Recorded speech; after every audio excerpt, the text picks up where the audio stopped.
Buenas tardes, profesores y compañeros. En esta oportunidad, justamente mi grupo y yo hablaremos sobre el SIP y los códigos.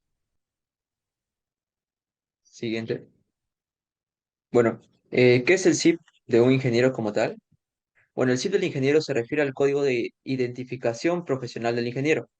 En varios países, los ingenieros están obligados a obtener un número de registro o código único para ejercer su profesión legalmente.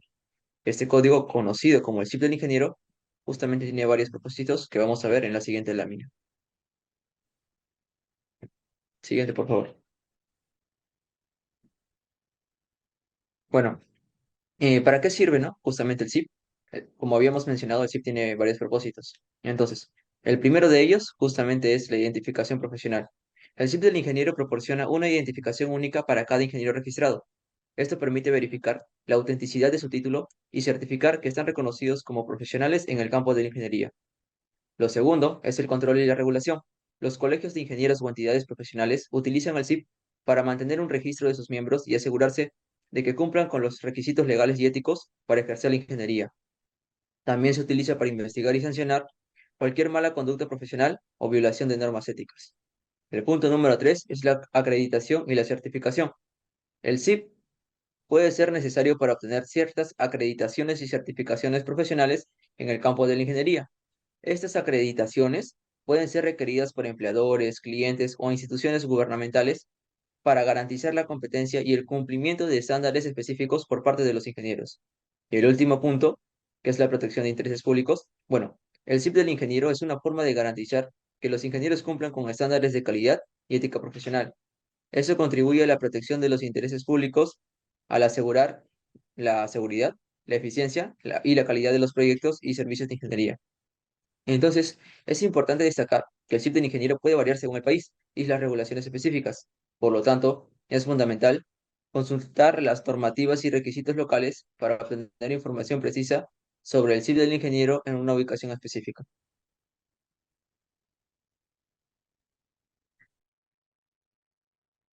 A continuación hablaremos acerca de los códigos en la actualidad. El paradigma de los códigos está dedicado a un material esencial para la construcción moderna, el concreto armado. Se han convertido en verdaderas cajas negras que requieren que se añada una explicación de por qué se exige tal o cual cosa. Y por ello no es de extrañar que los códigos se usen en libros de texto de cursos universitarios. No se les enseñan las bases conceptuales del comportamiento de los materiales, es decir, solo se les enseñan conceptos que los capacitarán, que no los capacitarán para aprender a aprender. Siguiente, por favor. Los códigos y el éxito de las obras. Los códigos presumen que las etapas de construcción, diseño y supervisión serán perfectas. Es decir, estos se apoyan en una falacia. Y esto se puede evidenciar ya que la mayor parte de los códigos presentan las siguientes características. Contienen solamente requisitos mínimos, son válidos y aplicables en obras simples, representan a una transacción que parte de opciones que algunas veces son irreconciliables entre grupos de ingenieros que no son representativos de la actividad profesional. Fijan procedimientos a través de engorrosos métodos matemáticos, pueden contener errores conceptuales y formales, son frutos más de la academia que de la práctica profesional, se vuelven prontamente obsoletos y por último son usados por ingenieros que han sido educados con códigos y no tienen nada que ver con la calidad de la obra construida.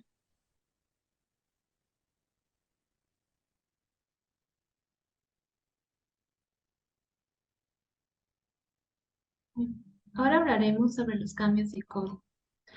Ante los cambios de un código, varias preguntas surgen, tales como si una obra fuera construida antes del cambio de un código, ¿sería bueno demolerla o retrocapacitarla? Para responder a esta pregunta daremos un ejemplo. En siguiente diapositiva, por favor. En la Ciudad de México hubo un cambio de código sísmico, poco después de una catástrofe que afrontó la ciudad. Aquí podemos darnos cuenta que la catástrofe no sucedió por las insuficientes condiciones del código antiguo, sino que fue originada por errores fundamentales como una configuración defectuosa o la mala calidad de la construcción. En conclusión, el origen del problema no está dado por los códigos que estuvieron dados antes de crear la obra, sino en la correcta práctica de la ingeniería. Además, los nuevos códigos que salen después de las obras realizadas nos aseguran que este tipo de problemas ya no vuelvan a suceder. Siguiente diapositiva. Los mitos de la seguridad codificada. Los ingenieros viven una etapa plagada de mitos y falacias técnicas sociales que no saben afrontar. La ingeniería ha deificado los códigos, lo cual no es dable. Es por ello que esta situación debe terminar, porque no es posible que los ingenieros tomen los códigos como una sustitución a sus experiencias y capacidades de innovación y sus responsabilidades frente al desarrollo y frente a la ley. El ingeniero debe ser capaz de identificar y comprender las limitaciones, así como los requisitos aplicables al objetivo o sistema que pretende diseñar y construir. A partir de este conjunto de exigencias, utilizando sus conocimientos, además de su experiencia, el ingeniero debe proponer soluciones adecuadas al problema planteado. En la mayoría de los casos, la solución no será única, por lo que será necesario evaluar las diferentes opciones para escoger la más óptima. Pero si los ingenieros solo van a basarse en las bases de los códigos, esto conducirá a que la ingeniería se convierta en una mera técnica y como consecuencia final sea irrelevante para la sociedad a la cual está destinada a servir. Ahora trataremos sobre los aspectos interesantes. Un gran saludo al que esté viendo este video. En esta ocasión voy a hablar sobre unos aspectos interesantes del texto, los códigos y los códigos, los zip y los códigos de la ingeniería. Bueno, en esta ocasión un aspecto interesante que me pareció es los sucesos que conforman el inicio de los códigos.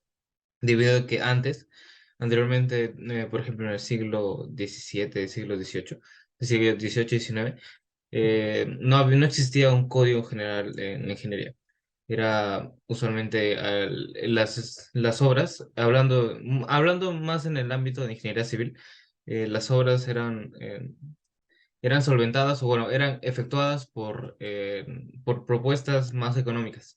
Y esas propuestas más económicas no necesariamente significaban mayor seguridad o mayor eficiencia, etcétera, etcétera, sino mayores recortes.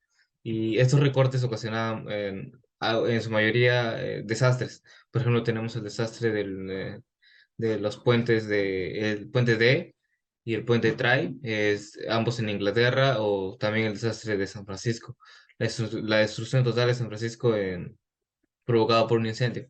Estos, eh, estos, eh, estos pequeños ejemplos nos dan a entender de que no solamente se tiene que ver sobre una eficiencia en cuanto al económico, sino también en cuanto a la seguridad. Y por ejemplo, en la actualidad tenemos algunos ejemplos de que a pesar de tener códigos, estos aún fallan, o entre comillas fallan, pero no es solamente, es por el incumplimiento de estos.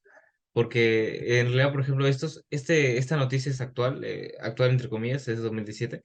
En cuanto estas estructuras no se previeron de situaciones algo inoportunas, por ejemplo, los terremotos o los huaicos, etcétera, etcétera. Por ejemplo, tenemos en esta situación, fueron los huaicos. Bueno, y en cuanto a los inicios, también tenemos que hablar sobre las dos palabras claves de los códigos, debido a que poco a poco, cuando se vino formando la idea de los códigos, estas dos ideas, estas ideas de los códigos, se vino formando también debido a las dos palabras de vulnerabilidad y riesgos. Pero, ¿qué es una vulnerabilidad y qué es un riesgo? Una vulnerabilidad es a la susceptibilidad de una estructura o sistema a sufrir daños o fallas debido a condiciones específicas o eventos adversos. Por ejemplo, los terremotos, los huaicos, etcétera, etcétera. Estos evalúan la capacidad de resistencia de una estructura frente a estas situaciones. En cambio, un riesgo, eso es una medida de la probabilidad y las consecuencias de que ocurra un evento adverso y cause daño o pérdida. El riesgo se determina al combinar la probabilidad de que ocurra un evento y con la magnitud del daño. Es como con la consecuencia prácticamente. Bueno, muchas gracias. Bueno, ahora yo les hablaré sobre los aspectos interesantes de los códigos en la actualidad. Hoy los códigos cubren todo el ámbito del ejercicio profesional y lo hacen recetando y cuantificando, no sentando como debieran bases conceptuales. Se han convertido en verdaderas cajas negras que requieren que a su lado se añada la explicación de por qué se exige tal o cual cosa. Al alumno se le enseña, como ocurre con frecuencia, fórmulas válidas hoy y seguramente no mañana. No se le enseñan las bases conceptuales del comportamiento de los materiales y de las cosas. Es decir, no se le enseñan aquellos conceptos que lo capacitarán para aprender a aprender. Más aún, la popularización de las computadoras personales ha permitido que las codificaciones se vuelvan innecesariamente cada vez más exhaustivas y complejas. Los códigos actuales no podrían ser satisfechos en un proceso de diseño sin el uso de computadoras. No solo eso, muchos códigos, por su simpleza y rigor matemático, están introducidos en programas de modelaje, análisis y dimensionamiento de manera que el ingeniero ya no requiere pensar. La fórmula cierra las puertas a la aventura, a la experimentación y al esfuerzo creativo, y como consecuencia cierra también la puerta a la innovación y al progreso. La impresión transmitida, y es natural que así se reciba, es que ciñéndose al código, el ingeniero logrará estructuras reales, construidas eficientes, económicas y sobre todo seguras. Sin embargo, se llega a la conclusión de que ellos representan la congelación del conocimiento en un determinado momento. En forma muy concreta, los códigos no son las reglas del arte de la ingeniería. Es obvio por ello que la codificación tal como se está aplicando hoy violenta los principios fundamentales de la enseñanza, del ejercicio y del control del ejercicio, desde diseño hasta fabricación de la ingeniería. A pesar de las características citadas, no necesariamente se llega a la conclusión de que los códigos deban desaparecer. Lo que sí puede colegirse es que dichos códigos deben conceptualizarse y precisar el rendimiento deseado, ser menos matemáticos y menos recetarios, y utilizarse solo para lo que son, herramientas para no repetir los errores del pasado. Ahora les paso con mi compañero.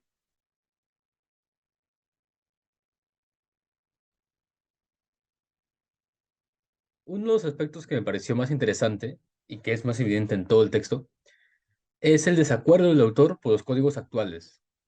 Más o menos desde la mitad de todo el texto comienza a notarse su desacuerdo. Al principio comienza a dar información sobre que en la antigüedad, un poco antes, los errores que se cometían, se aprendía algo.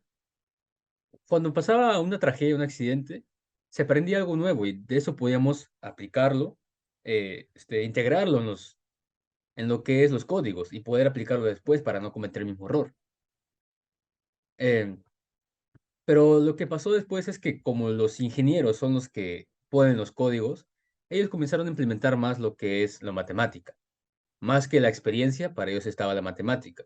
Ingenieros inexpertos que salían al campo laboral para hacer las cosas sin experiencia, sin conocimientos conceptuales, sin haber estudiado siquiera los errores del pasado, solo pensaron en aplicar fórmulas de matemáticas al 100%. Y eso fue el primer error para el autor que vio sobre los códigos actuales de ahora. Eh, por eso lo que es el concepto de vulnerabilidad y riesgo comenzó a apartarse. Ya no se considera ni siquiera en los códigos. Nada más se consideran las matemáticas. Por eso menciono, los códigos actuales no consideran los errores del pasado. Estamos propensos a volver a vivir los errores del pasado en las tragedias, en las construcciones, porque ya no hay códigos que se basen en la experiencia, nada más códigos que se basen en matemáticas. Por eso, los códigos pretenden ser perfectos, porque las matemáticas son perfectas, pero no son perfectos los códigos. Tienen errores, más que los conceptuales aún. Por eso, para el autor, esos códigos solo son una guía de fórmulas matemáticas, más de 100 fórmulas para algo, pero solo una guía.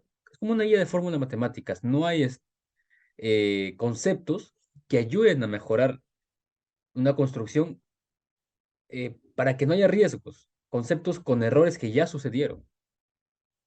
Y el autor menciona por eso mismo que los ingenieros de ahora son incompetentes al integrar códigos que no van a ayudar a la evolución, a la creatividad. Nada más se restringen y se limita. Son ingenieros incompetentes que no saben nada de construcción y con las matemáticas pretenden mejorar todo. Pero para el autor, eh, lo que debe estar por encima son los conceptos de antes, los riesgos que debemos aprender de los errores de antes. En ese aspecto yo estoy un poco de acuerdo con el autor. Con respecto a los aspectos en desacuerdo, Bueno, ahora continuando con los aspectos en desacuerdos, empezamos. En el artículo número 14 nos dicen, pues, bueno, mi postura respecto al artículo número 14 es que los ingenieros no deberían estar obligados a contribuir con el bienestar humano. Obviamente sí, pero no obligados, ya, o sea, porque tenemos, como por ejemplo, ocasiones en que la explotación minera afectará a las personas que viven en el entorno. Y eso no debería ser un impedimento con las explotaciones mineras. Bueno, esa es mi forma de pensar y yo lo veo de esa forma. En el artículo 21, pues encontramos, o sea, nos dice cómo se puede medir una falta leve, grave y muy grave. En el colegio general, sin este pueden haber casos de corrupción, ya sea que el demandado sea amigo o familiar del Tribunal Nacional de Ética, o en el caso de que no se cumpla el artículo número 28, y que nos dan unos ciertos listados que cuando se cumplen faltas graves, faltas leves y faltas muy graves. Entonces, a lo que llego es quién mide o quién rige el Colegio de Ingenieros del Perú, quién supervisa al Colegio de Ingenieros del Perú. O sea, puede haber temas de corrupción y al final nosotros no sabemos si algún ingeniero hace algo malo y no se llega a sancionar, por ejemplo. También en el artículo número 29, bueno, en este artículo se menciona que el ingeniero tiene que velar por el bienestar de la población. Es algo similar al artículo número 14 y al mismo tiempo velar por el avance tecnológico del país. Entonces yo pongo un ejemplo como desacuerdo de que si encontramos algún mineral debajo de una comunidad, tomo algún ejemplo, un mineral que sirve, por ejemplo, como el litio, que nos puede ayudar para el beneficio del avance tecnológico. Entonces, ¿qué medida tomaríamos? Sacar a la comunidad y explotar ese lugar o simplemente dejemos a la comunidad allí y pues que perdamos el litio que está allí solo por velar a la seguridad de las personas o velar por el avance tecnológico del país. Entonces ahí llego yo a una contradicción del artículo número 29 o bueno, desde mi punto de vista llega a una contradicción. Bueno, muchas gracias. en esta parte de los aspectos en desacuerdo, es esencial que hace décadas se buscara en la contratación de obras un coste mínimo a fin de optimizar las pérdidas económicas, concepto alejado hasta ese momento de la realidad. Es el caso de las obras civiles norteamericanas a fines del siglo antepasado, en cuyas construcciones se adjudicaban costes, por decir baratos. Sin embargo, ello llevaba a proponer estructuras subdimensionadas y como consecuencia las hacía vulnerables. Se registraban por ende diariamente puentes y ferrocarriles colapsados, aproximadamente 500 registrados entre 1878 y 1895. El siguiente punto son los códigos en la actualidad. Los códigos de hoy en día presentan diversas fallas que criticaremos a continuación. En algunos casos, no ocupan un lugar prominente los términos de vulnerabilidad sin siquiera mencionarlos. En lugar de ellos, para medir la resistencia del concreto, por ejemplo, esta es tan matemática al grado en el que se hacen tan inaplicables los conceptos que se puede concluir que resulta inútil y o confuso. Y con ello no se sugiere que las fórmulas carezcan de valor, sino que deben evitar cerrar las puertas a la aventura, a la experimentación y al esfuerzo creativo y como consecuencia cerrar también la puerta a la innovación y el progreso. Ser sirvientes y no amos. Lo anterior conlleva a un error gravísimo y un pecado en la ingeniería, que los códigos comúnmente se usen como libros de textos universitarios, sin aprender aquellos conceptos que ayudarán al ingeniero a aprender a aprender. Las fórmulas serán válidas hoy y seguramente mañana no. Hoy en día el uso de computadoras permite que el trabajo de jornadas por horas largas se reduzca considerablemente. Hay programas de modelaje, análisis y dimensionamiento que hace que el ingeniero ya no requiera pensar. ¿Debería ser así? Su uso es dado Dado que hay códigos actuales que no pueden ser satisfechos sin la aplicación de la computadora. ¿Es esta una limitación de los códigos? Bueno, siguiente punto son los códigos y el éxito en las obras. Hay que saber que los códigos no garantizan el éxito de las obras por las razones que se exponen a continuación. Aunque no se mencione muchas veces, estos contienen solo requisitos mínimos y por ende son aplicados solo a obras simples, dejando de lado las obras de gran dificultad, como decir a la deriva. También generan un sin salida, pues dictaminan opciones irreconciliables que pueden no representar la actividad grupal de los ingenieros, por ceñirse a los márgenes del código, y ello lleva a fijar procedimientos que pueden resultar engorrosos sin rendimientos satisfactorios. El hecho que sean formulados desde la teoría y no de la práctica provoca que puedan contener errores de concepto en la realidad y que a su vez se vuelvan obsoletos. A su vez, son usados por ingenieros que han sido educados con códigos y en consecuencia su retroalimentación es inexorablemente estéril. Y finalmente, el aspecto quizá más grave, que es que no velan por la calidad de la obra final.